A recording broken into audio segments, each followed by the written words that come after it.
આટલા બધા લોકો આવે છે તો એ પોતે હાઈજેક કરી લે છે પૂરું ઇવેન્ટ, એવું તમને લાગે છે?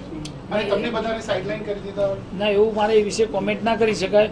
અમારું તો એક જ વસ્તુ છે કે અમારા સંગઠન દ્વારા બધાને સાથે રાખી અને પાટીદાર અનામતને ઓબીસીમાં સામેલ કરવા માટેની અમારી લડાઈ છે. મારો પ્રશ્ન એ છે કે સ્ટેજ ઉપર ઉભા રહીને એમને એમ કીધું કે સ્ટેજ પર લોકો અહીંયા જ લોકો એવા બેઠા છે જે આ રેલીને તોડી પાડવા માટે તૈયાર છે.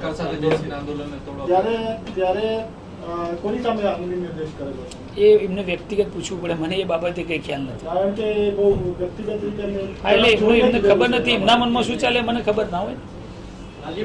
મતભેદ તો હવે દેખાઈ જ રહ્યા છે. તમારું તમને કોન્ફિડન્સમાં લીધા વગર ડિસિઝન લીધું હોય, તમને કીધું ના હોય, ઓફિસ પર અટેક કર્યો લોકોએ, દુકાનો પર અટેક કર્યો, આ કેટલા સુધી વાત છે?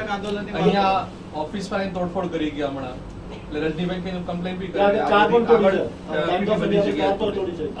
અમે જ્યાંથી આ આંદોલન ચાલુ કરેલું છે ત્યારથી ગાંધી માર્ગની જ અમારી વાત કરવામાં આવે છે. આજ સુધી કીધું ને, વિસનગરને બાદ કરવા સિવાય કોઈ જગ્યાએ આવું કંઈ અહિંસક બનાવ બન્યો નથી. અને કદાચ કોઈના દ્વારા કરવામાં આવ્યો તો અસામાજિક તત્વો દ્વારા કરવામાં આવ્યો હોય. બાકી તો જ્યાં સુધી અમે દરેક જગ્યાએ પણ પ્રવચન આપતા હતા તો અમારું એ જ વસ્તુ હતી કે ભાઈ બિલકુલ ગાંધી માર્ગે જ આપણા આંદોલન ચલાવવું, અને એ ચલાવવા માટેનો તમામનો સાથ સહકાર અમને મળેલો છે. એસપીજી ગ્રુપ તરફથી તમારે જે કાર્યક્રમો આવશે, અહિંસક આવશે કે પછી ઉગ્ર આંદોલન? બિલકુલ અમારા એસપીજી ગ્રુપ તરફથી ગાંધી માર્ગે અમે આંદોલન કર્યું હતું, અને હવે અમારી મિટિંગમાં અમે એવો નિર્ણય લેવાના છીએ કે અન્ના સાહેબની માર્ગે અમે આંદોલન કરીશું. એમાં હાર્દિક પટેલને સાથે રાખશો? ચોક્કસ અમે આમંત્રણ આપીશું, અને હાર્દિકભાઈ અને જે પણ તમામ સંસ્થાઓ છે એ તમામ સંસ્થાનો અમે સાથ સહકાર લઈ અને અમે આ આંદોલન આગળ વધારીશું. કેટલા લોકો આવ્યા છે તમે એવું માનો છો ભારતીય પ્રોટેસ્ટમાં? આજે સરદાર પટેલ એમણે જે દાવો કર્યો કે 18 લાખ છે, તેમાંથી એસપીજી ના કેટલા હતા? આ ચોક્કસ અત્યારે જે માહોલ બન્યો, ઐતિહાસિક દિવસ થઈ ગયો આજે પાટીદાર સમાજનો, અને 18 લાખથી પણ વધારે પાટીદારો આવ્યા હોય અમને લાગે છે.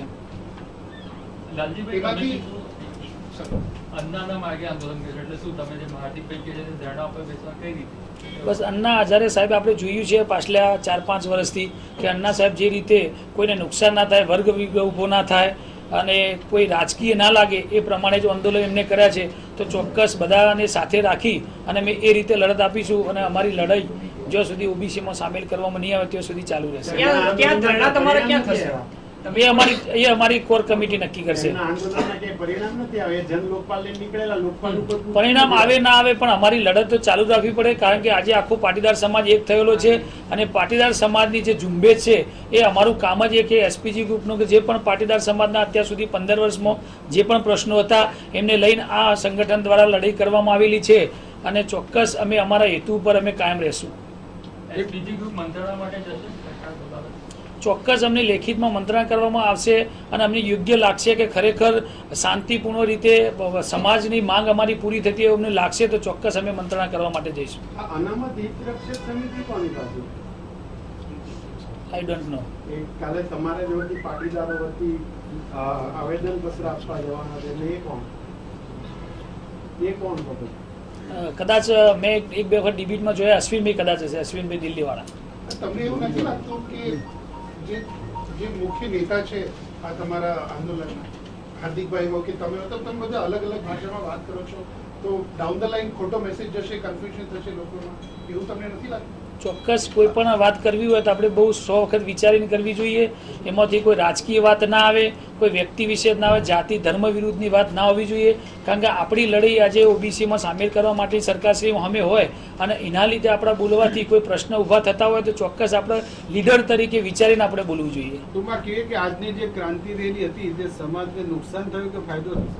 આજે ખરેખર નુકસાન નથી. આજે ગોલ્ડન દિવસ કહેવાય પાટીદાર સમાજનો, કે લાખોની સંખ્યામાં પહેલી વાર એવું બન્યું કે ભાઈ કોઈ કોમ્યુનિટી આજે એક સાથે ભેગા થયા, બધા હળી મળીને પ્રોગ્રામ કર્યો, અને આખા અમદાવાદની અંદર બધા જ પરિવારો આમાં જોડાયા, અને એમને બધાએ પૂરો સહકાર આપી, અને તમામ સંસ્થાઓ સહકાર આપી. સંદેશ તમારે જે પહોંચાડવાનો હતો, મહાક્રાંતિ રેલી, સભા રેલી અને ત્યારબાદ ઉપવાસ છેલ્લે આવ્યો, એ કેટલે અંશે યોગ્ય છે? સમાજને ફાયદો કરાવશે?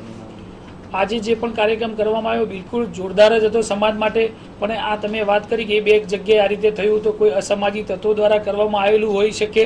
બાકી જોરદાર મેસેજ સમાજની અંદર ગયો છે કે ભાઈ આજે પાટીદારો બધા એક થયા છે અને એક રહી અને સરકાર સામેની જે અમારી લડાઈ છે ઓબીસીમાં સામેલ થવાની એ ચોક્કસ. ઉપવાસનું જે પગલું છે એક મુખ્યમંત્રી વ્યક્તિ સામે ચાલીને આવેદન પત્ર સ્વીકારવા આવે તેવું માંગુ છું, તમે માનો છો? એ યોગ્ય જ નથી. હું બોલીશ વચ્ચે કે મુખ્યમંત્રીની માઇક પેલી બાજુ લઈ લો.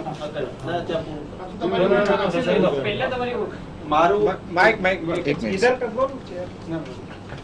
મારું નામ ડોક્ટર વિનોદભાઈ પટેલ છે.